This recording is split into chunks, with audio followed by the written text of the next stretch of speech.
হচ্ছেন স্রষ্টা, আমরা হচ্ছি সৃষ্টি। স্রষ্টা হচ্ছে এক, সৃষ্টি হচ্ছে 18,000 মাখলুকাত। 18,000 মাখলুকাতের মধ্যে হতে উত্তম সৃষ্টি মানব জাতি।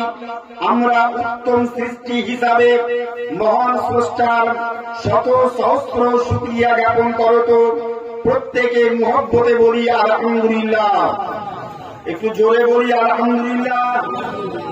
অতঃপর বিশ্বের শান্তির দূত, সাম্যবাদ ধর্মের প্রতিষ্ঠাতা, গণতান্ত্রিক ধর্মের প্রবর্তক, বিশ্বগুরু, জগৎগুরু, মানব জাতির কল্যাণকারক, রহমতের ভান্ডার, অদৃশ্যের সংবাদবাহক পয়গম্বর, যে নবী জন্ম সূত্রে পৃথিবীর শিক্ষক, টু দি পয়েন্ট, যে নবী জন্ম সূত্রে পৃথিবীর শিক্ষক। নবী মক্কায় পড়েননি, মদিনায় পড়েননি, পৃথিবীতে এসে 63 বৎসর নবী পৃথিবীতে ছিলেন।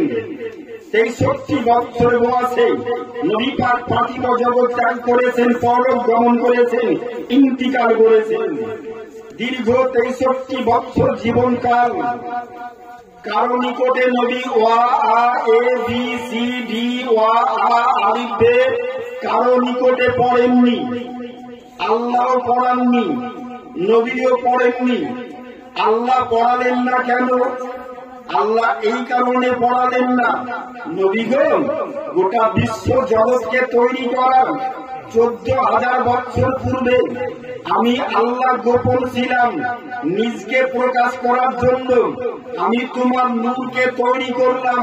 তোমার নূর তৈরি করে গোটা বিশ্ব জগৎকে তৈরি করলাম। তোমাকে আরশ আজিমে রেখে হাজার হাজার বছর ধরে পড়িয়েছি আমি আল্লাহ, পড়েছো তুমি রাসূলুল্লাহ। নবী গো, তোমার স্কুলের নামটা ছিল পবিত্র আরশে মুআল্লা। নবী এমন স্কুলে পড়লেন যে স্কুলের শিক্ষক হচ্ছেন আল্লাহ, ছাত্র হচ্ছেন রাসূলুল্লাহ, আর স্কুলের নামটা হচ্ছে আরশে মুআল্লা। আমার বাংলা কথা বুঝতে পারছেন? আমি অল্প অল্প করে, বেশি শক্ত পুক্ত বাংলা বলবো না, সহজ সরল বাংলা কথা বলবো। কারণ বেশি শক্ত বললে আপনারা বুঝবেন না, আমিও বুঝাতে পারবো না। কারো নিকটে এই কারণে পড়লেন না। আচ্ছা, আল্লাহ পড়ালেন না কেন? পড়ালেন না বুঝলেন, আর নবী পড়লেন না কেন? আল্লাহ পড়ালেন না। আল্লাহ বলছে, নবী গো, বিশ্ব জগৎকে তৈরি করার 14,000 বছর পূর্বে তোমার নূরকে তৈরি করেন আরশ আজিমে রেখে হাজার হাজার বছর ধরে আমি তোমাকে পড়িয়ে শিখিয়ে পৃথিবীর শিক্ষক করে সব নবীদের শেষে নবীদের সর্দার, রাসূলদের সর্দার করে পৃথিবীর মাটিতে প্রেরণ করেছি। তোমাকে কারো কাছে পড়া দরকার নাই।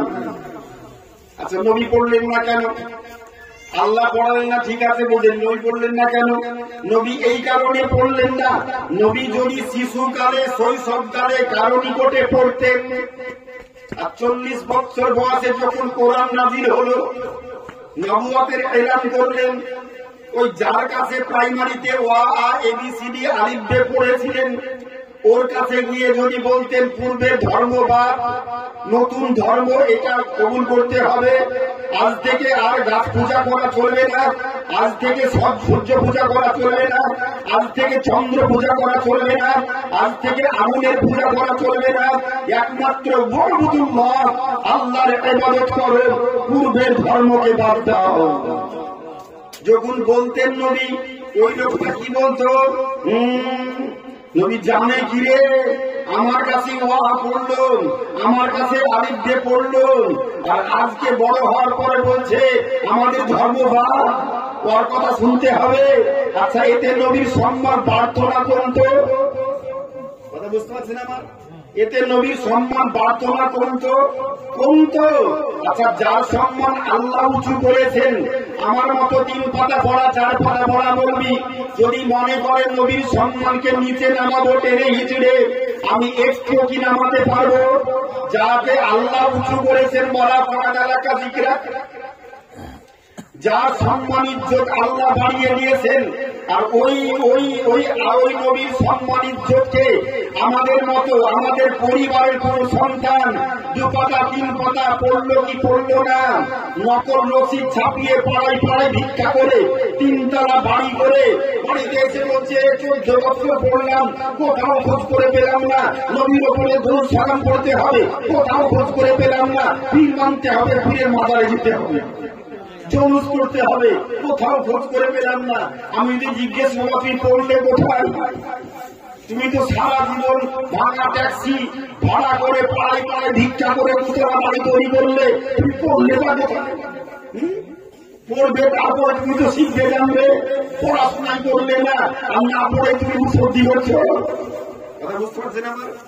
আমি একবার স্বল্প সময়ের মধ্যে যুক্তি তর্ক সামনে রেখে বিজ্ঞান সম্মত ভাবে আমি স্বল্প সময় বক্তব্য রাখি না।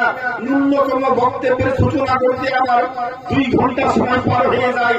3 ঘন্টার নিচে আমি কোন মঞ্চে বক্তব্য রাখতে পারি না, যেহেতু আজকে একবারে মিলাদুন নবীর অনুষ্ঠান, ছোট্ট করে অনুষ্ঠান, অল্প কথায় বক্তব্যের সমাপ্তি ঘটাবে। ও নবী দুজাহার সরওয়ারে কায়নাত, যে নবী কারো নিকটে পড়লেন না, আল্লাহ পড়ালেন না, নবী এই কারণে পড়লেন না যাকে আল্লাহ সম্মানে ভূষিত করেছেন, কারো নিকটে পড়লে বেইজ্জতি হবে, আর নবীও পড়লেন না, আল্লাহ পড়ালেন না। আল্লাহ পাক বলছেন ওয়া আল্লামাকা মা লাম তাকুন তাআলাম হাবিব, আমি আল্লাহ তোমাকে শিখিয়ে পড়িয়ে পৃথিবীর শিক্ষক করে তোমাকে পৃথিবীর মাটিতে প্রেরণ করেছি। জোরে মুহাব্বতে বলি সুবহানাল্লাহ। আমরা আজকের দিনে মুসলমানদের মধ্যে বহু দলে দলভুক্ত মুসলমান। কাবা শরীফ তফ করছি 2022 সালে রাত্রি 12টায় জিদ্দায় নামলাম, ওখান থেকে গাড়ি ধরে কাবা শরীফে গেলাম। হোটেলে ব্যাগপত্র রাখার পর জিজ্ঞেস করলাম এখান থেকে কত দূর, আমাকে বললো, এজেন্ট বললো যে হুজুর আপনারা গ্রিন হাউসে আছেন, এত কাছাকাছি জায়গায় আপনাদের হোটেল হয়েছে, এই উপরতলা থেকে লিফটে নামবেন, নিচ থেকে বের হবেন, গেট থেকে বের হবেন, বের হওয়ার পর পায়ে হেঁটে মাত্র 3 থেকে 4 মিনিট হেঁটে গেলেই কাবা বাড়ি তুলবেন। আমরা এত কাছে যখন, নিঃশ্বাসের তো কোনো ভরসা নাই, বলেন বহু বড় আশা করে এসেছি, বহু দিনের স্বপ্ন কাবা শরীফকে চামড়ার চোখ দিয়ে দেখবো, ছবিতে দেখেছি, নিজের চোখে দেখবো। আর এখন যদি ঘরের ভিতরে শুয়ে যায়, সকালে ঘুম ভাঙবে কিনা কোনো গ্যারেন্টি আছে নাকি? যার যার ঘুম ভাঙে তার হয় সকাল, আর যার ঘুম ভাঙে না তার হয় পরকাল, ঠিক না? ঘুম ভাঙলে সকাল হবে, আর যার ঘুম ভাঙে না তার পরকাল হয়ে যায়। রাত্রে বললে সকাল 10টায় জানা যায়, আর সকালে বললে দুপুরে জোহরে পরে জানা যায়। এই তো আমাদের সবাইকার, এর বেশি তো না। আমরা কিসের অহংকার, কিসের গৌরব, কিসের গৌরব, কিসের অহংকার আমাদের মধ্যে? আল্লাহ বলছে ভাবি একদিকে আলাদা জীবন, তোমরা আমার কোন নির্মতকে অস্বীকার করবে? আমি আল্লাহ তোমাদেরকে 1 ফোঁটা পানি থেকে এত বড় স্ট্রাকচার তৈরি করলাম, হাত পা চোখ নাক কান গলা তৈরি করলাম, 1 ফোঁটা বীর্য 1 ফোঁটা পানি থেকে বাপের পিঠের স্থান হতে নির্গত হয়ে মাতৃ মায়ের গর্ভপায়ে প্রবেশ করে এত ডিম্বাণু শুক্রাণু লড়াই করার পর একখানা থাকলো, আর 1 ফোঁটা বিন্দু 1 ফোঁটা বীর্য পানি। 40 দিন পানি অবস্থায়, 40 দিন পরে পানি রক্ত অবস্থায়, 40 দিন পরে রক্ত থেকে মাংস পেশি হাত পা, 4 মাস মায়ের পেটে থাকার পরে আল্লাহ রূহ দান করলেন।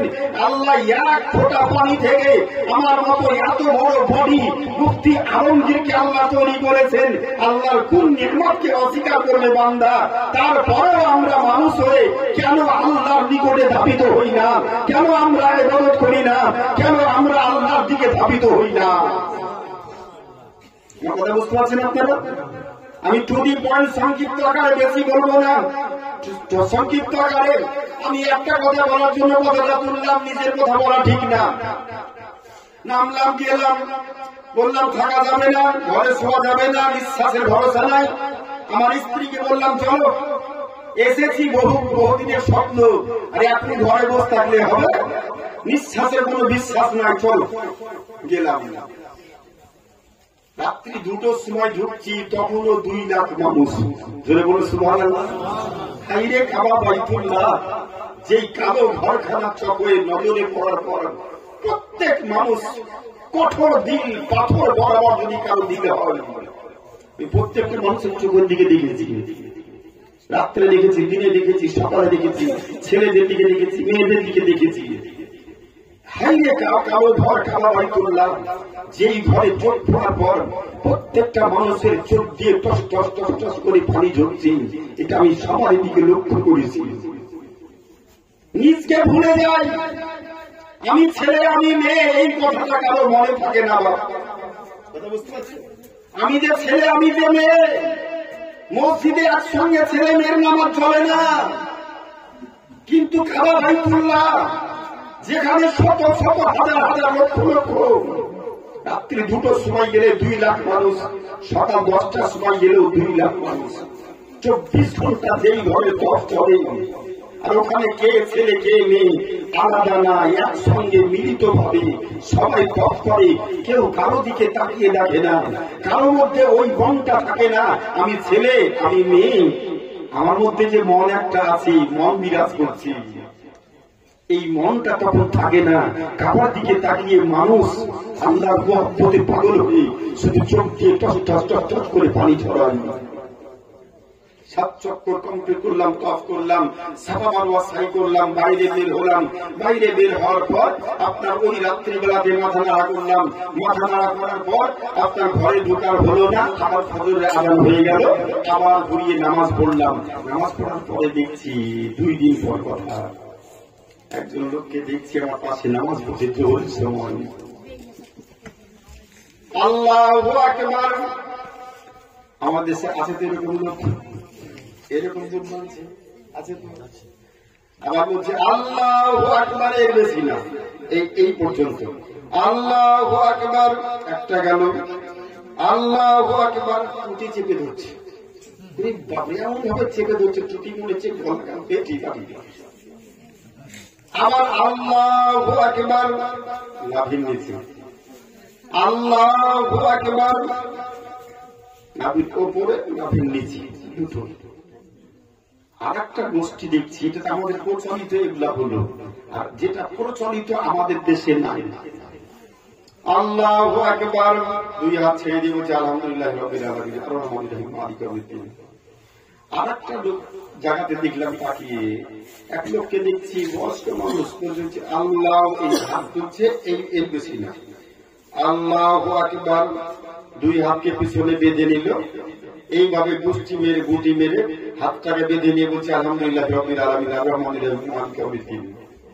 আমি খুব আশ্চর্য হচ্ছি, আল্লাহ তোমারই তো ঘর, আর তোমারই সব বান্দা, কেউ এখানে কেউ এখানে কেউ এখানে, আবার কেউ 2 হাত ছেড়ে দিয়ে, আবার কেউ 2 হাত পেছনে বেঁধে দিয়ে। আল্লাহ তুমি কার দোয়া কার নামাজ তুমি কবুল করছো, আমি যে কিছুই বুঝতে পারছি না। আল্লাহ আল্লাহ কি দৃশ্য দেখছি, কাবাতে হাত ছেড়ে দিয়েও নামাজ পড়ছে, তারাও তো মুসলমান বলছে নাকি বলে, কেউ হাত পিছনে বেঁধে নিয়েছে, তারাও তো মুসলমান বলছে, কেউ টুটি চেপে ধরছে, তারাও তো মুসলমান বলছে, কেউ এই পর্যন্ত এই করছে, তারাও তো বলছে। আল্লাহু আকবার ভাবলাম, আমি একজন ব্যক্তিকে জিজ্ঞেস করছি, আবি আসসালামু আলাইকুম। ওয়ালাইকুম সালাম।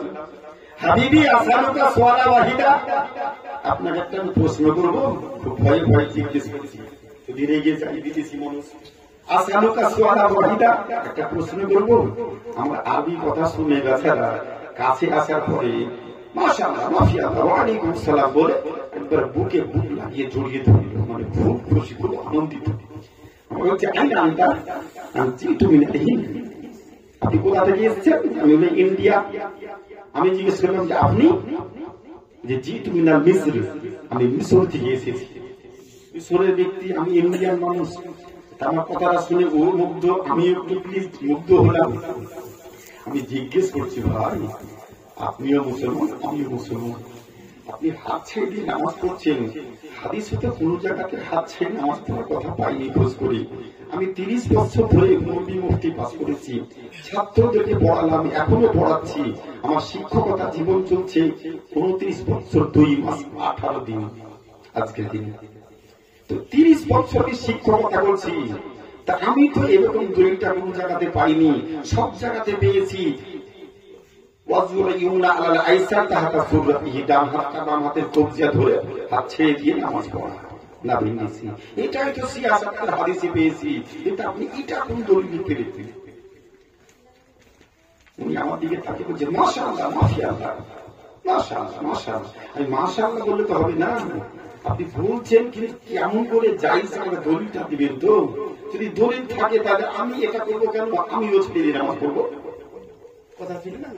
যদি দলিলে থাকে আপনিও মুসলমান আমিও মুসলমান, যদি দলিল থাকে আমি আপনার দলিলটা মানবো, আর দলিল না থাকলে আপনাকে আমার দলিলটা মানতে হবে।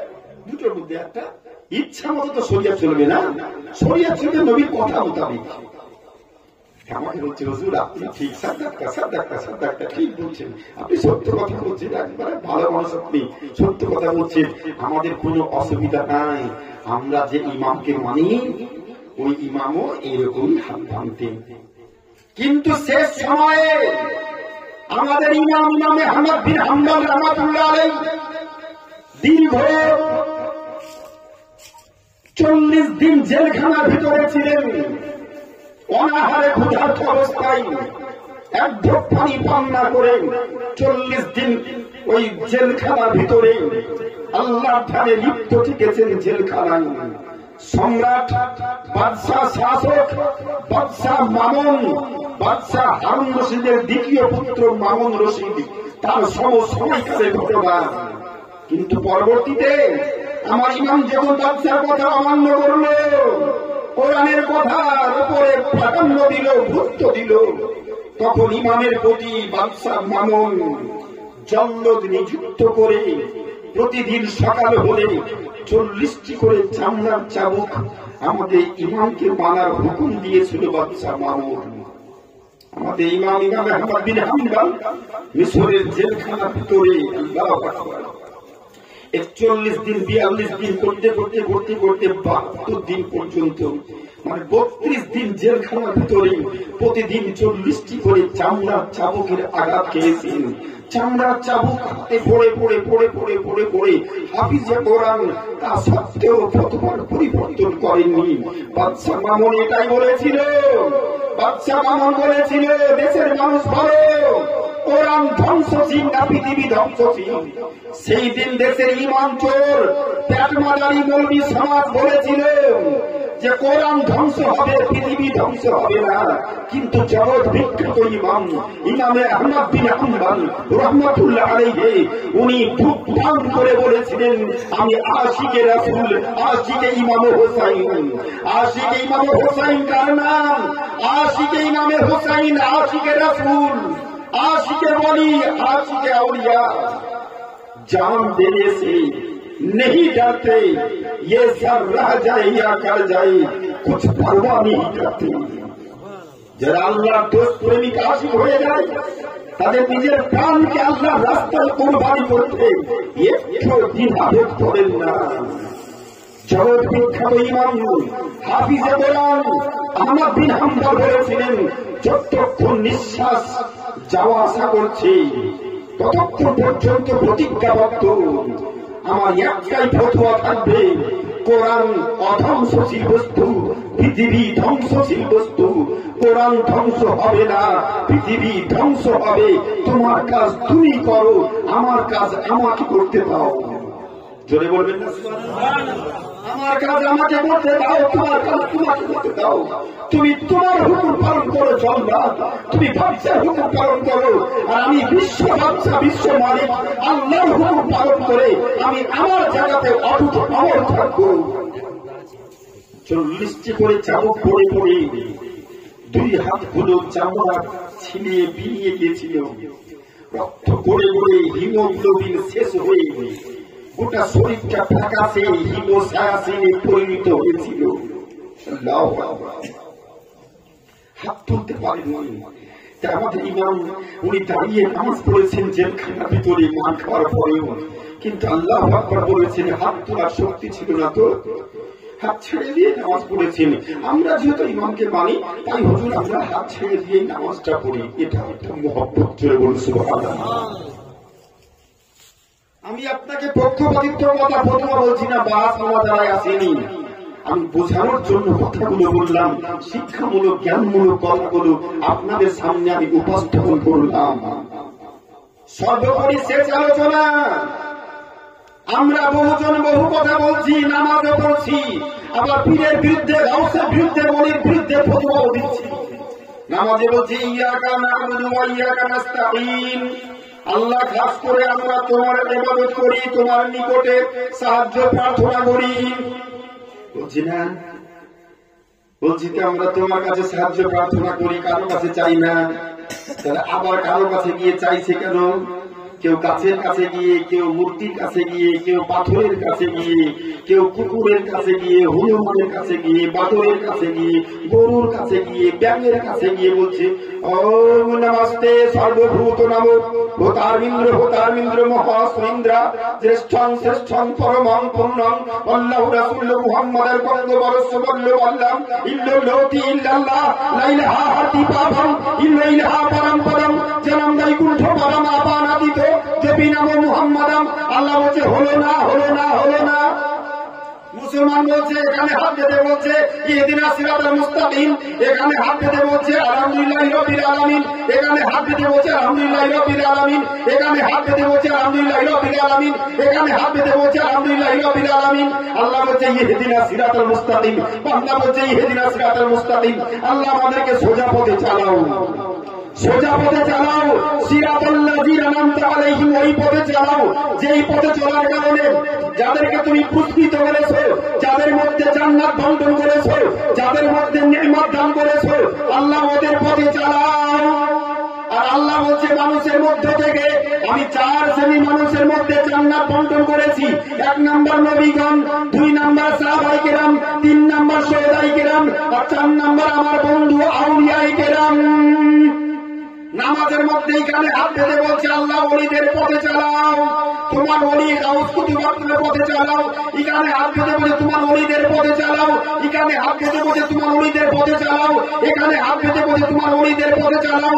আর নামাজ শেষ করে বলছে সিরাজউদ্দিন আখিয়ে পাক, ও দরবারে যাওয়া যাবে না, শিরিক বেদাত হয়ে যাবে। বলছে না, নামাজে বলছে ওই পথে চালাও, আর নামাজ শেষ করে বলছে ওতে যাওয়া যাবে না, গেলে পাকা শিরিক বেদাত হয়ে যাবে। আমরা কত বড় মুনাফিক হলাম, কথা বুঝতে পারছি না। আমি বিশদ বলবো না, একটু শুধু ঝলকটা দেওয়ার জন্য কথাটা বললাম। কোনদিন হাত বাকি থাকলে আমার উস্তাদে গ্রামী হুজুর আবুল কাসিম রাহমাতুল্লাহ আলাইহি, ওনার কাছে আমি 10 বছর পড়াশোনা করেছি। ওনার শেষ ইন্তিকাল, শেষ জালসা আমার বাড়িতে থেকে শেষ জালসা, রাত্রি 10টায় অসুস্থ হয়েছেন। 1টার সময় হসপিটালে নিয়ে গিয়েছি, সকালবেলাতে বাড়ি পৌঁছেছি, 8টার সময় হসপিটালে, বিকাল 3টের সময় ওনার ইন্তিকাল। আমাকে চরম ভালোবাসতেন, খুব কাছের আমি ছিলাম। উনি যখন ইন্তিকাল করেন তখন শেষের দিকে উনি আমার চরম প্রশংসা করতেন, খুব ভালোবাসতেন, বলতেন জীবন দশায় অনেক কিছু দেখলাম আলমগীর, কিন্তু এখনো কিছু বাকি থেকে গেল। হুজুর কি বাকি থাকলো? আমার বহু স্বপ্ন ছিল আলমগীর গো, যে আমার জীবন দশায় আমার বহু ছেলেদেরকে আমি সরকারি চাকরিজীবী দেখতে চাই, সরকারি চাকরিজীবী দেখতে চাই। ওনার তৈরি করা আমরা 12 থেকে 13 জন ব্যক্তির ছাত্র ছিলাম। আল্লাহর রহমতে ওনার খাস হওয়ার বরকতে আমরা 13 জন ছাত্র আজকে উচ্চ মাধ্যমিক, হাই স্কুল, হাই মাদ্রাসার শিক্ষক।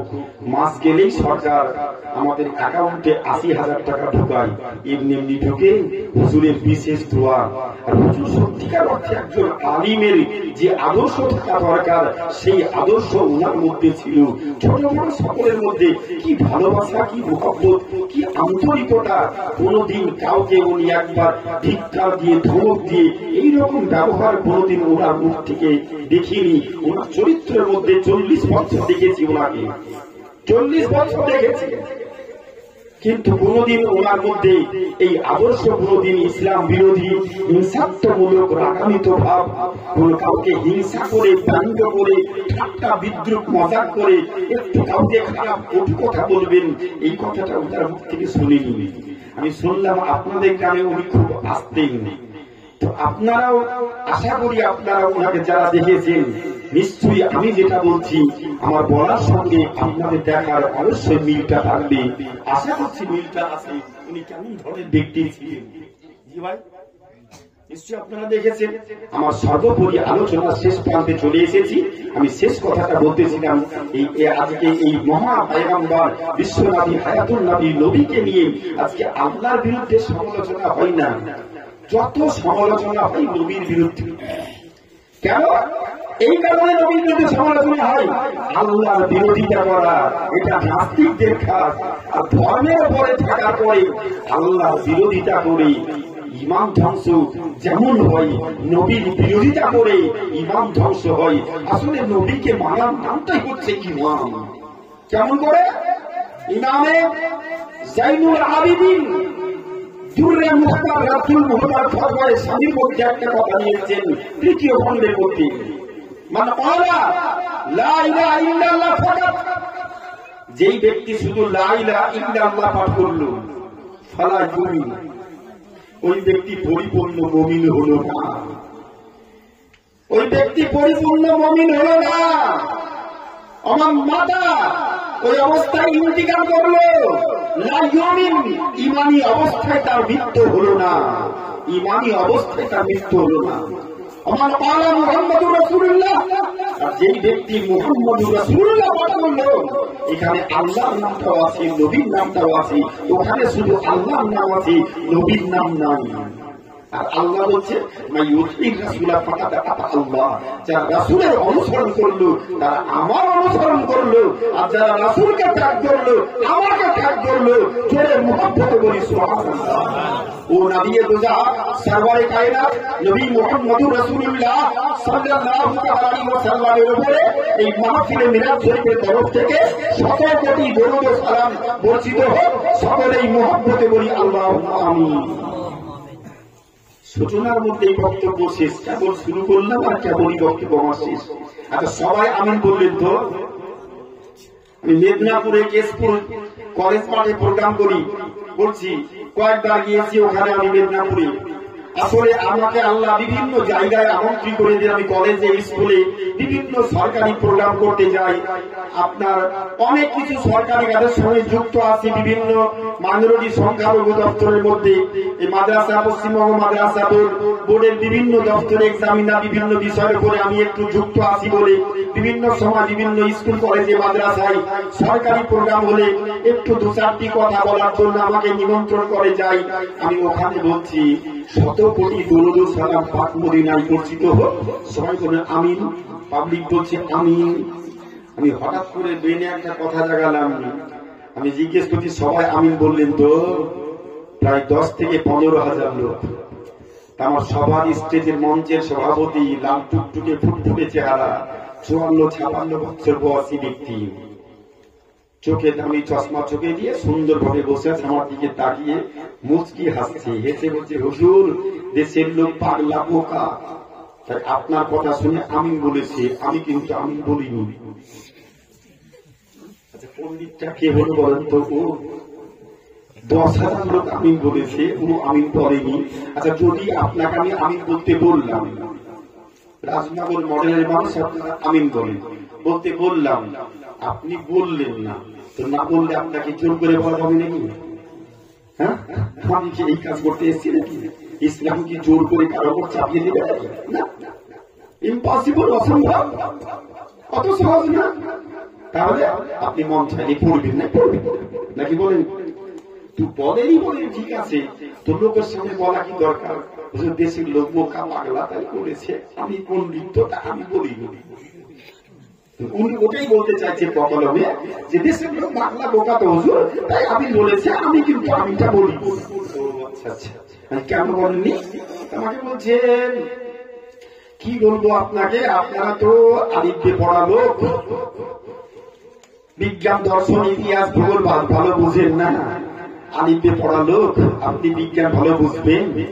ও আমাকে চিনে না, জানি না আমি বিজ্ঞান বুঝি কি বুঝি না। আমি সেই দিন আমি বলেছিলাম বিজ্ঞান কাকে বলে। ১১১ জন বিজ্ঞানীর জীবনী মুফতি আলমগীর হোসেনের মুখে একবারে ঠোঁটস্থ। 111 জন বিজ্ঞানীর জীবনী একবার পুঙ্খানুপুঙ্খানু জন্ম থেকে মৃত্যু কোন বিষয়কে সামনে রেখে কি বিষয় আবিষ্কার করেছি, লাইট কেমন করে আবিষ্কার হলো, মোবাইল কেমন করে আবিষ্কার হলো, রেডিও কেমন করে আবিষ্কার হলো, মাইক কেমন করে আবিষ্কার হলো, কোরআনের কোন আয়াত থেকে রিসার্চ করে কোন বিজ্ঞানী রিসার্চ করে আবিষ্কার করেছি, এই মোবাইলের সিম কেমন করে আবিষ্কার হলো, এখানকার চিপস কেমন করে আবিষ্কার হলো, এখানকার ইলেকট্রনিক মেশিনটা কেমন করে আবিষ্কার হলো, সবার উপরে রিসার্চ গবেষণা আমার 2 বার হয়ে গিয়েছে উচ্চারণে। ভেবেছে আলিমকে পড়া বলবি মানে এরা আরবি ছাড়া কিছু বোঝে না, কিন্তু আমি যে আল্লাহর রহমতে আমার বাপ মায়ের দোয়ার বরকতে আমি বাংলা কেমন বক্তব্য রাখতে পারি, আল্লাহর রহমতে আমি 2-3 ঘন্টা ইংরাজিতে সম্পূর্ণ বক্তব্য রাখতে পারি, এটা আমার প্রিয় মুর্শিদের বিশেষ দোয়া। কিন্তু আমি এতক্ষণ পর্যন্ত কোন ইংরেজি একটাও বলেছি কিছু আইরেক বলবির আমদানি ঘটেছে এই ওইপার বাংলা, জানে না কিছু, নিজকে মনে হচ্ছে বিরাট পণ্ডিত, দুটা ইংরাজি বলছে মনে করছে বিরাট পণ্ডিত, আমার ঠিক আর পণ্ডিত ইংরাজিতে কেউ না। কখনো বলছে নবী মা খাদিজাতুল কুবরা ইনটেক ছিলেন না, ভার্জিন ইনটেক, উল্টে পাল্টা ভাষা। আবার কদিন আগে বলল cow boy cow boy cow boy, দুটো ইংরেজি শিখে নিয়েছে মনে করছে বিরাট পণ্ডিত হয়ে গেছে। কাউ বই কথাটি আরব দেশের ইহুদি খ্রিস্টানেরা বলেছিল। আল্লাহ পাক ১,৫০০ বছর পূর্বে ওই কাফির বেদিনদের দিকে তাকিয়ে বলেছিলেন, লা তাকুলু রাইনা, খবরদার থেকে তোমরা কেউ নবীকে রাখাল বলবে না, রাখাল বলবে না, তাকুলু উনজুরনা, বরং তোমরা বলবে ইয়া রাসূলুল্লাহ, ইয়া রাসূলুল্লাহ, ইয়া আল্লাহর রাসূল, আপনি আমাদের দিকে নজর করুন, নজর করে খেয়াল করুন। ১,৫০০ বছর পূর্বে কাফির বেদিনরা বলেছিল, ১,৫০০ বছর পর তার বংশ পরম্পরায় এই বাংলাদেশে এক নতুন আবিষ্কৃত হয়েছে ওই শয়তানের চালা। দুটো ইংরাজি বলে বলছে নবী ছিল কাউবয় কাউবয়। যখন কারো বিরুদ্ধে বলি না, যখন বলতে আরম্ভ করি কাউকে ছাড়ি না, কিন্তু কাউকে ছেড়ে কথাও বলি না, ওর জন্য পাহাড় পরিমাণ দলিল মজুদ আছে। এমনি আলোচনা বক্তব্য রাখি না, শোনা কথা কোনো মঞ্চেও বলি না। নিজের বাড়িতে কম করে 5 থেকে 5.5 লক্ষ টাকার বই খরিদ করে রেখেছি, আলহামদুলিল্লাহ। কম করে 5.5 লাখ টাকার বই হবে বাড়িতে খরিদ করে রেখেছি। বিভিন্ন দেশ থেকে বই সংগ্রহ করে বাড়িতে রেখেছি। পড়াশোনা করি, বিক্রির জন্য দোকানটা করিনি, পড়াশোনা করার জন্য বইয়ের লাইব্রেরিটা রেখেছি। আলোচনা করি দেখে দেখে, না দেখে নয়। আপনি আমি বললেন না, বলেন না? ও কেন বললেন না? আমি খুব চালাক মানুষ, কাউকে ছাড়ি না, আর খুব রসে রসে মিষ্টি ওষুধ দিই আমি। যেমন রোগী হয় তাকে তেমন না কেন ওষুধটা দিই, কিন্তু খুব রসে রসে, ও এত লাগবে না। কিন্তু ওকে একেবারে আমি এমন ওষুধ দিব হাই পাওয়ারের 500 mg ক্যাপসুল, কিন্তু পরের ক্ষণে বুঝবে ক্যাপসুলের কেমন ব্যথা যন্ত্রণা, সামনাসামনি কিন্তু বুঝবে না, পরে বাড়িতে গিয়ে বুঝবে কি দেওয়া দিয়ে গেল মুক্তি সাহেব। আমি বললাম, বললেননি আমি না কেন? তো বুঝি বিজ্ঞানের যুগ হুজুর, এক দেশ থেকে অপর দেশে কথা যায় স্যাটেলাইটের মাধ্যমে, আনোস্ফিয়ার তরঙ্গের মাধ্যমে, খাবারের মাধ্যমে। ওটা তো আপনারা ভালো বুঝেন না। ও আচ্ছা আচ্ছা আচ্ছা, আপনার বাপ মা বেঁচে আছে না মরে গিয়েছিল? দুটোই নাই, ঠিক বলছেন তো? আমাকে বলছে অন্য জায়গায় মানুষ একটু মিথ্যা কথা বলে, কিন্তু বাপ মা মরে গেছে না বেঁচে আছে এই জায়গাতে মানুষ কেউ কি মিথ্যা কথা বলে নাকি? আব্বা নাই, মাও নাই। আচ্ছা আচ্ছা, খুব ভালো, খুব ভালো। আচ্ছা যদি বলিনি এখন, যদি বলি ইফ আমি, যদি বলি, ভালো করে কথাটা রিপ্লাই দিলাম যাতে ভুল বুঝেনি আমার পরে। আমি বললাম যদি বলিনি এখন, যদি বলি আপনার বাপটা হারামি ছিল, আপনার মাটাও হারামি ছিল, এটা রাখতে হবে নাকি? আচ্ছা আপনার বাপ হারামি ছিল, আপনার মা হারামি ছিল, কাউকে আমি ধরে নিয়ে এসে এখানে সামনে দাঁড়িয়ে করে বলছি আপনার বাপ হারামি ছিল, আপনার মা হারামি ছিল, আর রাগটা হবে কি হবে না? রাগ হবে না কার? যে পাগল হবে তার রাগটা হবে না, পাগল ছাড়া সবারই রাগটা হবে। পাগল ছাড়া সবারই রাগ হবে। আর যদি পাগল হয় আর কি বুঝবে, কি গালি দিলেই বাকি, ওকে গান গাইলি বাকি, আর গালি বললেই বাকি। ও তো কিছু বুঝে না, পাগল বুদ্ধি কেন? আমি বললাম যদি বলি, এখনো বলিনি, যদি বলি আপনার বাপটা হারামি ছিল, এটা একটু ডাক্তার হবে নাকি? ও এই কথাটা শোনার পর পাই না যে মাইকেল স্ট্যান্ডটা তুলে আমার মাথার উপর চাপিয়ে দেয়। আচ্ছা তো দাদা, আপনি শিক্ষিত মানুষ, জ্ঞানী মানুষ, আপনাকে আমরা খুব আদর করে ডেকে নিয়ে এসেছি মুর্শিদাবাদের বক্তা হিসাবে, কিন্তু আপনি আমার বাপকে গালি দিলেন। আমার বাপ হাজি সাহেব ছিলেন, 5 বছর আগে মারা গেছে, জান্নাতি লোক, আর আপনি আমি বলছেন। বললেন অত পাগল আমি নই, 10,000 লোক সাক্ষী আছে, আপনার বাপকে আমি গালি দিইনি। কি কথা বলেছি? যদি বলি আপনার বাপ হারামি ছিল, এখনো তো বলিনি। আপনি রাগ করছেন কেন? কথা বুঝতে পারছেন? যদি বলি, এখনো তো বলিনি। বললে আপনি রাগ করবেন, আর না বলে আপনি রাগ করছেন। আচ্ছা লোক, তুমি শিক্ষিত মানুষ, আপনি বুদ্ধিমান লোক। ও তাই তো হুজুর, এবার বুঝে নিয়েছি, তাই তো হুজুর। আচ্ছা আমি গালি দিইনি। গালি না দিয়ে যদি গালিটা এত গতিতে আপনার বাপের পচা হাড়ে ধাক্কা খেয়ে বেটার রক্ত গরম হয়ে আপনি চোখ রাঙা করে আমার দিকে এগিয়ে আসেন, আমার এই অশ্লীল ভাষা হারামি কথাটা আপনার বাপের কবরে কোন স্যাটেলাইট দিয়ে, কোন টাওয়ার দিয়ে, কোন মেশিন দিয়ে হাজির হলো? দয়া করে ওই মেশিন, টাওয়ার, স্যাটেলাইটের নামটা একটু বলেন তো। কথা বুঝতে পেরেছেন আপনারা? ও বলছে যে হুজুর দান ধরে তো করছি, পাপ করেছে, 5 বছর 5 টাকা দান করিনি, আজকেও স্টেজে সভাপতি 10 টাকাও দান করিনি, কোনদিনই দান করিনি। আর বাপ মার জন্য আমি বাড়িতে মিলাদ মাহফিলও করিনি, যাওয়ার রাস্তায় তো নয়, শুধু মুরব্বিদের পকেট ভর্তি করা। আজকে বুঝে নিলাম হারামি কথা যদি একটা গতিতে বাপের কবরে গিয়ে আমার রক্ত গরম হয়। দৃঢ় বিশ্বাস, আমাদের দেশের আলী ওলামারা কোরআন শরীফ তেলাওয়াত করার পর, ফাতিহা শরীফ করার পর, তাওয়াল্লুদ শরীফ পড়ার পর, কোরআন তেলাওয়াত তাসবিহ তাহলিল করার পর, কোরআন খতম করার পর, দরুদ শরীফ সওয়াবে রাসানি করার পর বাপ মার জন্য দোয়া করে।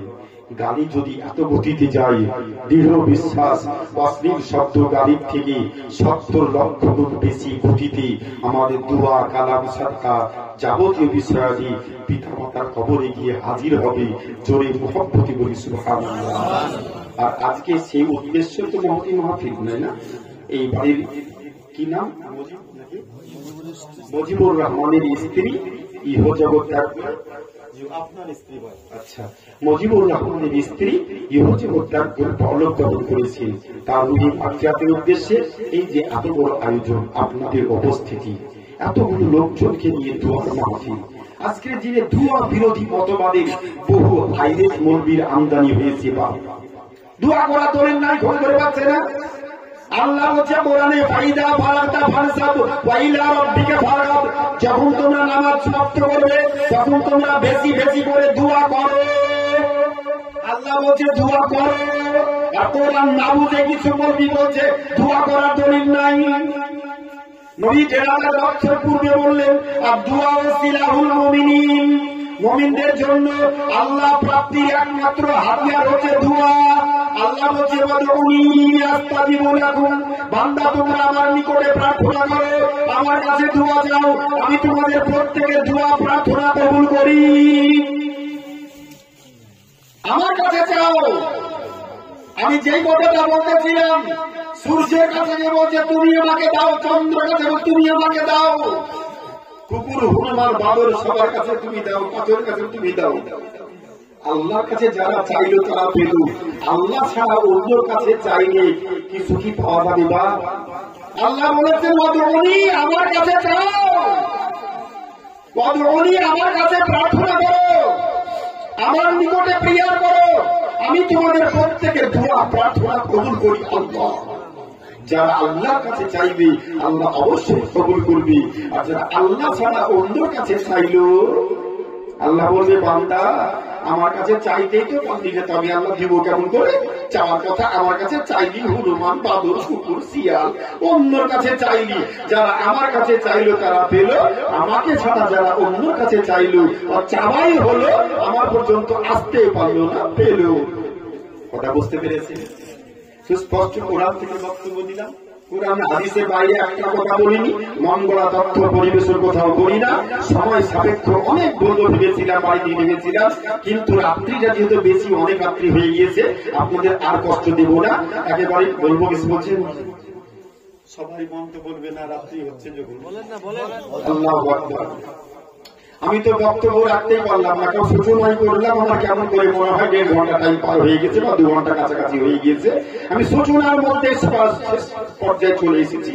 আমি আয়াতে কারিমা তেলাওয়াত করেছিলাম, ইয়া আইয়ুহাল্লাযীনা আমানুত্তাকুল্লাহ, হে ঈমানদারগণ তোমরা আমাকে ভয় করো। ভয় একটা হাদিস মনে পড়ল, তোমরা আমার কাছে ভয় করো। ভয় রক্ত মাংস দেহ যার আছে ভয়, রক্ত মাংস থাকলেই তার মধ্যে ভয় থাকবে। ভয় দিদি ভয় হয় 2-3 ধরনের ভয়। 1 নম্বর ভয় চোর ডাকাতের ভয়, হিংস্র পশুর ভয়, পুলিশ প্রশাসনের ভয়, গ্রামের দুষ্কৃতী মাস্তানদের ভয়, হয় না? ভয় হয় বিভিন্ন ধরনের ভয়। আল্লাহ কোন ভয়ের কথা বলেছিল একটু ব্যাখ্যা কান্দি প্রেমে কথা ঢুকে যাবে। ইয়া আইয়ুহাল্লাযীনা আমানুত্তাকুল্লাহ, ইয়া আইয়ুহাল্লাযীনা আমানুত্তাকুল্লাহ, হে ঈমানদারগণ তোমরা আমাকে ভয় করো। ভয় আমি এই ইসলামপুর, শ্রীরামপুর, বাহাদুরপুর, উত্তর লক্ষ্মীপুর, মোথাবাড়ি, গঙ্গা প্রসাদ, ওদিকে আরো অনেক মাদ্রাসা আছে, বহুবার এসেছি। প্রায় 30 বছরের মধ্যে কতবার এসেছি কোন পাড়াতে সঠিক করতে পারবো না, গুমতি নামি। ওই এলাকাতে, মোথাবাড়ি এলাকাতে গিয়ে শুধু ভয় সম্পর্কে ইত্তাকুল্লাহর উপরে, আমাকে মুফতি সাহেবের কি নামটা মনে আসছে না, ইত্তাকুল্লাহ। ঘরে বলছে হুজুর আজকে কাউকে যোগ্য বিজ্ঞ মৌলবি ডেকেছি, আমরা একটা পয়েন্টের উপরে 2 ঘন্টা বক্তব্য সবার কাছে শুনবো। আপনি আমাকে যেটা দিবেন সেটা বলুন, অসুবিধা নাই, আমি অন্যদিকে যাব না, একটা উপরই বলবো যে আপনাকে দেওয়া হয়েছে তাকওয়া পরের বাড়ি, ইত্তাকুল্লাহ। আমি সাথে হবে আর বাইরে একটাও যাব না। আমি সময় সাপেক্ষ বলেছিলাম সেই দিন, কথাটা মনে আছে। ইত্তাকুল্লাহ, আমাকে ভয় করো। ভয়, ভয়ের ব্যাখ্যা দিচ্ছেন ইমামে বুখারী রাহমাতুল্লাহ আলাইহির উস্তাদ হযরত আব্দুর রাজ্জাক রাহমাতুল্লাহ আলাইহি, উনার উস্তাদের নাম হযরত আব্দুর রহমান সাহাবী রাহমাতুল্লাহ আলাইহি। উনার লিখিত একটি হাদিসের বই আল মাকাসিদুল হাসানা, লেবানন, মিশর থেকে প্রিন্ট, ওই বইটা আমার বাড়িতে আছে। গত কয়েকদিন আগে আমি কিছু বই নিয়ে আসলাম, আল মুসান্নাফ ইবনে আবি শাইবা, আল মুসান্নাফ ইবনে আব্দুর রাজ্জাক, আল মুসনাদে আহমদ, উমদাতুল কারি ফি শারহিল বুখারী। এই সমস্ত বইগুলো কদিন আগে আসলো, প্রায় 70-72 হাজার টাকার উপরে দাম। ইত্তাকুল্লাহ ব্যাখ্যা করেছেন 1000 বছর পূর্বে নবী আয়াতের ব্যাখ্যা করেছেন। কোরআনের মূল মুফাসসির হচ্ছেন রাসূলুল্লাহ। কোরআন আল্লাহর বাণী, কোরআন নবী থেকে কেউ কি কোরআন বেশি বুঝে? আল্লাহর বাণী আল্লাহ নাযিল করেছেন নবীর উপরে, আর কোরআন বুঝিয়েছেন, অর্থ ব্যাখ্যা বিশ্লেষণ করেছেন আমার নবী, আপনার নবী, নবী মুহাম্মদ রাসূলুল্লাহ সাল্লাল্লাহু আলাইহি ওয়াসাল্লাম। কোরআনের ব্যাখ্যা ইত্তাকুল্লাহ, ভয় করো। ভয় আল্লাহ আব্দুর রহমান সাহাবী বর্ণনা করেন, আল্লাহু আকবার। ইত্তাকুল্লাহ ব্যাখ্যা করতে গিয়ে একটা হাদিসের ছোট্ট ঘটনা নিয়ে এসেছে বইয়ের ভিতরে। কি ঘটনা? মিশর দেশে এক ধনী পরিবার, ধনাঢ্য পরিবার, 2 ভাইয়ের সংসার। বাবা মারা গিয়েছে, জমিদার মানুষ, বড় ভাই বিয়ে হয়েছে, বড় ভাই 26 বছর হলো বিয়ে হয়, আর ছোট ভাইয়ের 24 বছর হলো বিয়ে হয়। ছোট ভাইয়ের 4টি সন্তান, বড় ভাই একটাও সন্তান নাই, নিঃসন্তান বন্ধা। বহু ডাক্তার চিকিৎসা করেছে। খুব মনোযোগ, আমি হাস্যকর কথা বলি না, কিন্তু হাদিসের কথা বলছি, হাদিসের গল্প। 26 বছর চিকিৎসা করে সব ডাক্তার ফেল হয়েছে, বাচ্চা আসেনি। একদিনের কথা, বড় ভাই আব্দুল সামাদ সন্ধ্যার পর বাড়ির বারান্দায় চুপচাপ বসে আছে। বাড়ির লোকজন ছেলে মেয়ে খাবার টাবার খেয়ে সব খেয়ে নিয়েছে।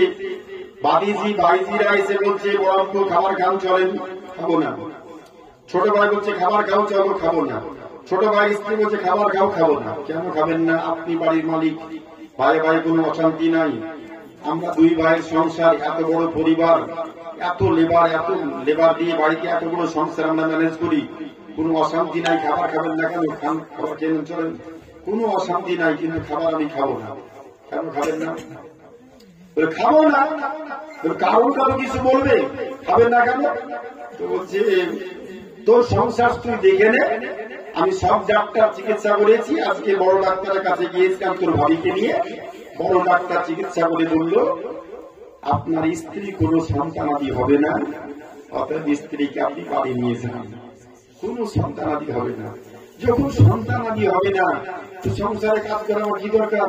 তোর সংসার তুই কাজ করবা, তোর খাবারও খাবো না, তোর বাড়িতে আমি কাজও করবো না, সংসারও করবো না, আর কিছু করবো না, তোর সংসার তোর ফ্যামিলি তো দেখে গেছে, আমি ভাত আর খাবো না। আচ্ছা, কোন মানুষ যদি রেগে যায়, কোন বাচ্চা ছেলে যদি রেগে থাকে, ও যত ক্ষুধার্ত থাকবে তত রাগ বাড়বে। যেন কেন টোকালে ফুসলে ফাসলে যদি দুটি ভাত খাইয়ে দেওয়া হয়, রাগটা একটু কমবে, রাগটা কমে যাবে। আর যদি যতক্ষণ না খেয়ে থাকবে তত রাগ বাড়তি অবস্থায় থাকবে। যেন কেন টোকালে খাবার খাওয়াতে হবে।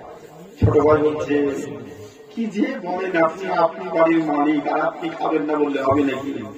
আপনার মালিকানা কে নিবে, আমি নিব নাকি? কোন ডাক্তার দেখিয়েছেন? সব ডাক্তার শেষ। কালিয়াচক, মালদা, গৌরবঙ্গ ইউনিভার্সিটি হোক আর উত্তরবঙ্গ মেডিকেল কলেজ রায়গঞ্জ, সব শেষ। শিলিগুড়ি মেডিকেল, কিচ্ছু পাবে, সব দেখা হয়ে গিয়েছে, নাই হবে না। পাগলা লোক আপনি। আমাদের দেশে, মিশর দেশে সব থেকে বড় একজন কবিরাজ ডাক্তার, যার নাম লোকমান হাকিম, ওর কাছে গিয়েছেন না?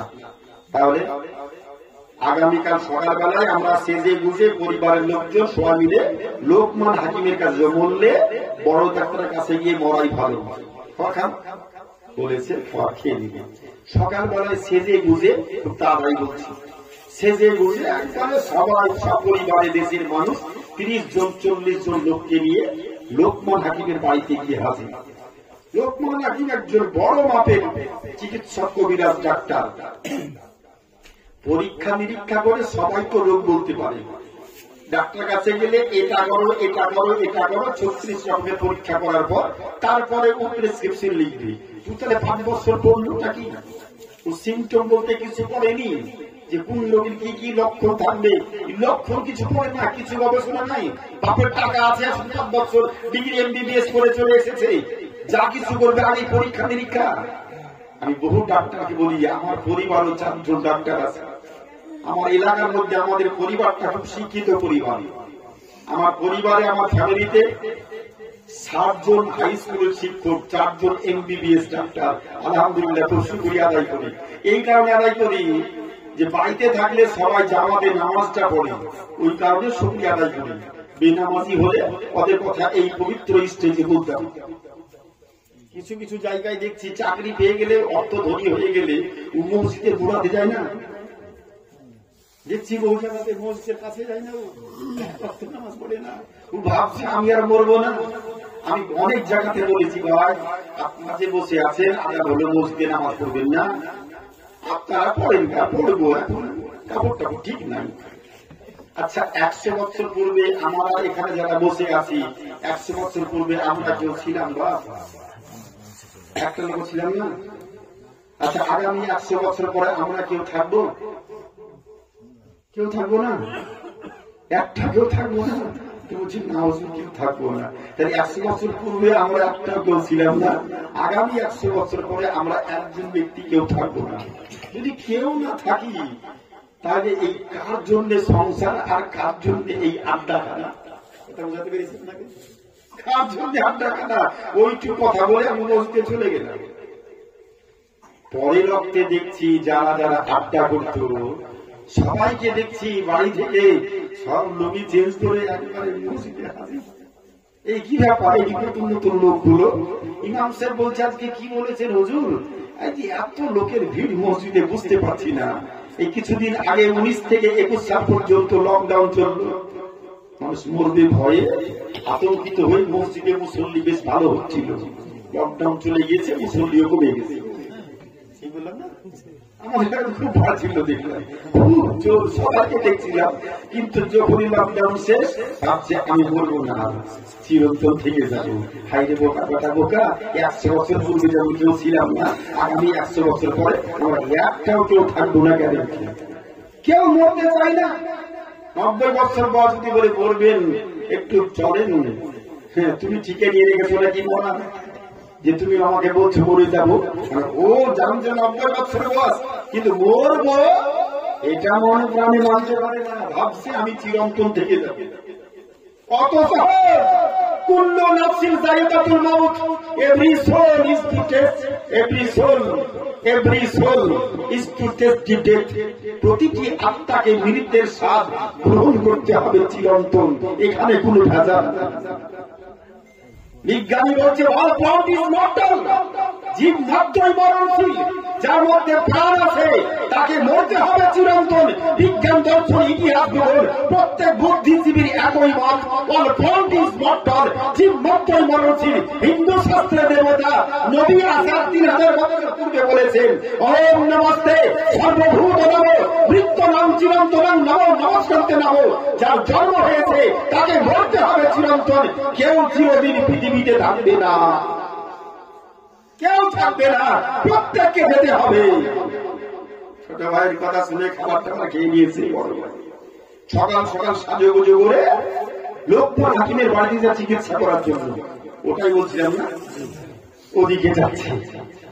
লোকমান হাকিম দুপুরবেলায় জোরে নামাজটা পড়ার পর বাইরে চারে বসে বসে বসে আর বসে আছে। দেখছে লোকজন আসছে এত সাজুগুজু করে, রুগী তো হবে না।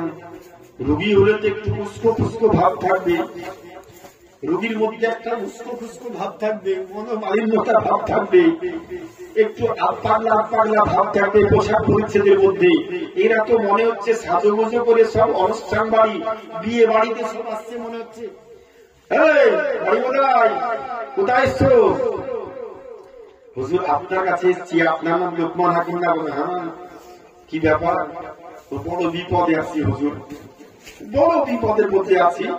আমার এই দেখেন বিয়ে হওয়া 26 বছর পার হলো, কোন ডাক্তার চিকিৎসা করে আমার স্ত্রীর সন্তানাদি হয়নি। প্রতিজ্ঞাবদ্ধ করেছিলাম আর চিকিৎসা করবো না। ছোট ভাইয়ের কথাই, গ্রামের বাড়ির লোকেদের কথা এসেছি আপনার কাছে। আপনি ভালো করে দেখে ভালো করে চিকিৎসা করেন তো, যাতে আমার স্ত্রী গর্ভে একটা সন্তান আল্লাহ দেয়। লোকমান হাকিম রুমির দিকে দেখছে আর মুচকি মুচকি হাসছে, দেখছে আর হাসছে। আচ্ছা বলুন তো, আমার মেয়ে আমার স্ত্রী যে সম্ভাব্য গর্ভবতী বাচ্চা পেটে, আর ওই অবস্থায় যদি কোনো ওই প্রসূতি বিভাগের গাইনো বিভাগের কোন চিকিৎসকের কাছে নিয়ে যায়, আর গাইনো চিকিৎসক আমার স্ত্রীর হাতখানা ধরে মুচকি মুচকি হাসে, আমার রাগটা হবে না খুশি হবে? আচ্ছা যতগুলো করে চিকিৎসা করবে মনটা খারাপ কেন করবো না? মনটাই খারাপ, এই ডাক্তার কাছে চিকিৎসাই করবো না, বলবে না? রুগী দেখছে আর মুচকি মুচকি হাসছে, দেখছে আর হাসছে। আপনি পাগল নাকি? আপনাকে বলেছি আমার স্ত্রী দীর্ঘ 26 বছর বিয়ে হলো, সন্তানাদি হয়নি, আপনি ভালো করে চিকিৎসা করেন। আপনি পাগল নাকি? আপনি দেখছেন আর হাসছেন। লোকমান হাকিম বলছে বাবারে আমি পাগলও না, আর তোমার স্ত্রীর সৌন্দর্য লাবণ্যতা দেখে আমি হাসছি না। তাহলে আমি তোমার স্ত্রীর দিকে তাকিয়ে আমি ভাবছি, এমন সময়তে তুমি এসেছো আমার কাছে বাচ্চা নেওয়ার চিকিৎসা করতে। তোমার স্ত্রী মাথা থেকে পা পর্যন্ত লক্ষ্য করার পর দেখলাম তোমার স্ত্রী আজ থেকে গুনে 40 দিনের দিনে ইন্তিকাল করবে। জোর করবেন না সুবহানাল্লাহ? 40 দিনের মাথায় ইন্তিকাল করবে। আর এই সময়তে তুমি এসেছো বাচ্চা নেওয়ার চিকিৎসা করতে। আমি ভাবছি আর দেখছি আর হাসছি, আল্লাহ শুকরিয়া আদায় করছি। আল্লাহ এইরকম রোগীকে আমি কি ওষুধ দিব? ই তো 40 দিন পর মরেই যাবে। কথা বুঝতে পেরেছেন? 40 দিন তো আয়ু, ই তো মরেই যাবে, কি ওষুধটা দেব? আল্লাহু আকবার। মৃত্যু রোগীর কাছে যদি ডাক্তার বলে দেয় তুমি 3 দিন বাঁচবা, বাড়িতে গিয়ে ভালো মন্দ যা পাবে খাও, আচ্ছা ওই রোগী বাড়িতে এসে ভালো মন্দ খাবে না? আমি আলমগীর মৌলভী যদি জানতে পারি আগামীকাল বিকেল 3টের সময় মারা যাব, আমি কি এই মডেল রাজনগরে জালসা করব? আমি তো আগেই বাড়িতে গিয়ে মুসল্লায় বসতে হবে। কি বলে যদি জানতে পেরে নি আমি আগামীকালটা করবো, আমি কি আজকে আর বিদেশে থাকবো? বাড়িতে মুসল্লার উপরে থেকে তো ইস্তিগফার করবো, কোরআন তেলাওয়াত করবো, আল্লাহ যাতে ঈমানী অবস্থায় আমার ইন্তিকালটা হয়। কি বললাম না বাবা? আল্লাহু আকবার বলতেছিলাম, খুব বেশি কষ্ট দিলাম। শীতের রাত্রি তো মিলাদের মাহফিল বলেছি অল্প সময়, কিন্তু একটু বেশি করে বলে দিলাম। এই বাবা জীবন একটু বললো তাই একটুখানি এগিয়ে গেলাম। আল্লাহকে ভয় করে ভয়, সর্বোপরি আলোচনা শেষ প্রান্তে চলে এসেছে। লোকমান হাকিম বলছে, বাপরে হিসাব করে দেখছি তোর স্ত্রীর আয়ু মাত্র 40 দিন। এই অবস্থায় আমি কি ওষুধ নির্বাচন করব, কি ওষুধ দিব ওটাই ভাবছি। রোগী যখন জানতে পারলো আমি 40 দিন পর মরে যাব, রোগীর মনটাও খারাপ। গোটা পরিবার সাজগুজো করে এসেছিল, ধনী মানুষ সেজে গুজে ডাক্তার চিকিৎসা করতে এসেছিল, ভালো চিকিৎসা পাওয়ার আশাই সবাই মাথায় যেন বজ্রাঘাত পড়ে গেল, মনটাই ভেঙে গেল। 40 দিন পর মরে যাবে। আর যার স্ত্রী মরবে সে স্ত্রীকে চরম ভালোবাসত, বলছি এটা যাবে হলো, কিন্তু আমার স্ত্রীটা 40 দিন পর মরেই যাবে, আরো কি দেখতে কেউ মরে না, একবারে চিরদিনের জন্য বিদায় হয়ে যাবে। কোন কথা হয়ে গেল, গোটা আনন্দ যেন একেবারে ভেঙে চুরচুর হয়ে গেল, মনটা খারাপ। সব আপন আপন যানবাহন গড়িয়ে বাড়ি বাড়ি সব সংবাদ চতুর্দিকে ছড়িয়ে পড়লো, কার বিটি, কার ভাতিজি, কার ভাইজি, কার ভাইজি, কার বইনজি, বিভিন্ন আত্মীয়তা সূত্রে আত্মীয়, কারো মেয়ে, কারো নাতনি, যে যেমন শুনেছে অমুকের মেয়ে 40 দিনে মারা যাবে, লোকমান হাকিম বলেছে। পরের দিন সকালবেলায় বাড়িতে সবাই তাজা মুখ দেখার জন্য চলে এসেছে। আর এই ধনী মানুষ বলছে স্ত্রী যখন মরে যাবে, এত সম্পদ, এত পুকুর, এত গরু ছাগল, এত দুম্বা, এত রেখে লাভটা কি? স্ত্রী তো মরেই যাবে, স্ত্রীকে এত ভালোবাসি। দেশের লোকজনকে তড়ি ঘড়ি ডেকে বলল, যত লোক বাড়িতে আসবে বাড়ি থেকে কেউ যেন না খেয়ে বাড়ি না যায়, বড় বড় ডেকচি চাপাও, হাড়ি চাপাও, আর পুকুরের মাছ ধরো, আর কালের গরু দুম্বা যা আছে ওর সব জবাই করে লোককে খাওয়া। আর যার অসুখ তাকে দেখতে আসছে লোকজন, আপেল কমলা বেদানা, ও বলছে আমি তো মরেই যাবো, খেয়ে কি করবো?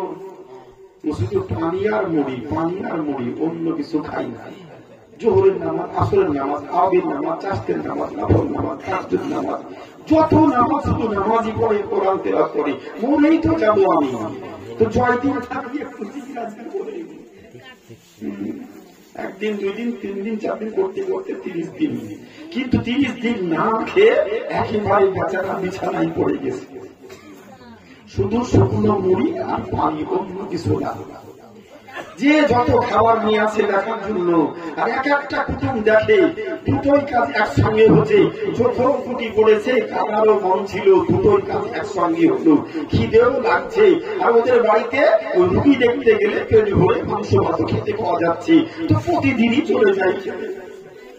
বুঝতে পারছে, অর্থ যা সম্পদ ছিল আর 4 ভাগ করে 3 ভাগ শেষ।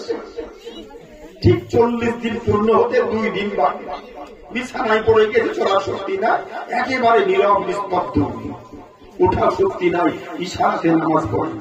40 দিন সকালবেলায় নিকট আত্মীয়, খালা, ফুপু, মা, কাছের বোনেরা সব কাছাকাছি এসে ভালো করে গোসলটা দিয়ে পরিষ্কার পরিচ্ছন্ন বিছানা পেড়ে ওকে শুইয়ে দিয়েছে। চতুর্দিকে বসে বসে কোরআন শরীফ পড়ছি। আজকের দিনে আবার কিন্তু ফতোয়া বাজমুল বিরামদানি হয়েছে, মৃত্যু ব্যক্তির কাছে গিয়ে কোরআন শরীফ পড়া হচ্ছে বেদাত।